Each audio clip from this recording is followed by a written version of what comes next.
Good evening.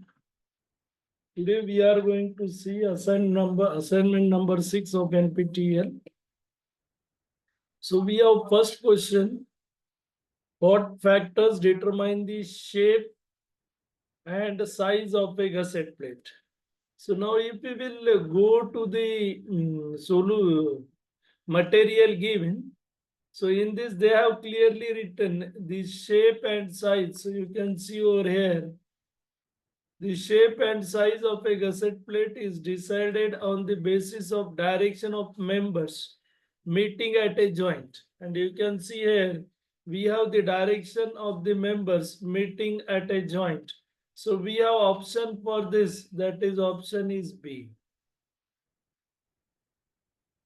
Then we have next question, what stresses must plates be designed to resist? So you can see here, so we have third one, gusset plates are designed to resist shear, compression and flexural stresses.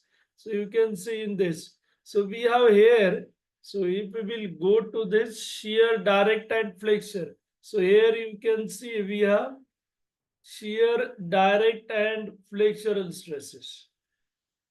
So we have same over here. So we have option that is A. What is the disadvantage of using lug angles? So we can have this. So you can see more an eccentricity develops between the load and the CG of bolt group. Thereby the use of lug angles is generally avoided. So you can see here we have that is an eccentricity develops between the load and the center of gravity of the bolt group. And therefore we are going to avoid this lug angles. That is disadvantage we can say. Then where should the lug angles be provided for effective sharing of loads? So now you can see here they have mentioned for effective sharing of loads, the lug angle is provided at the beginning of the joint. So we can have this at the beginning of joint. And then we can have this option if we will see at the beginning of joint. Option is C.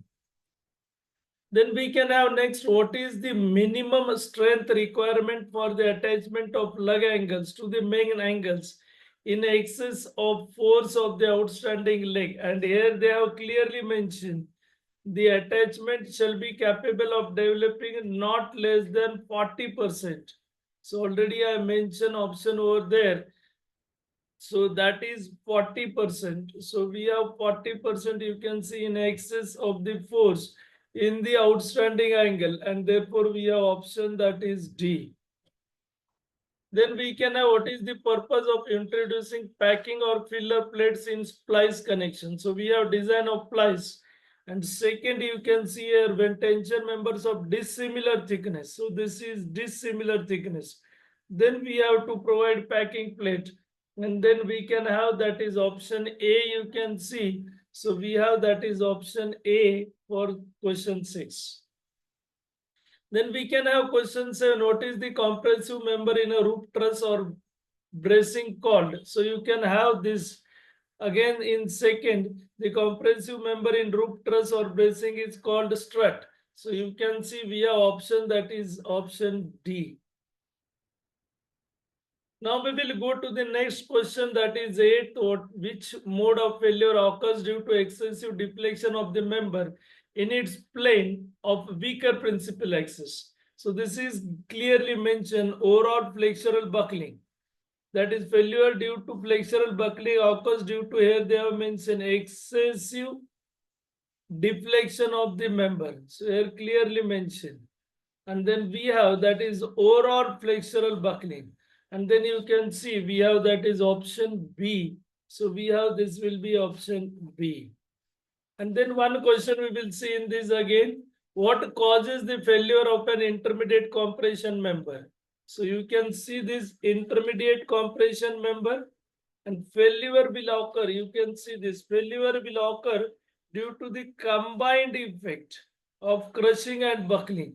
So now you can see combined effect of crushing and buckling So we have, that is option is C.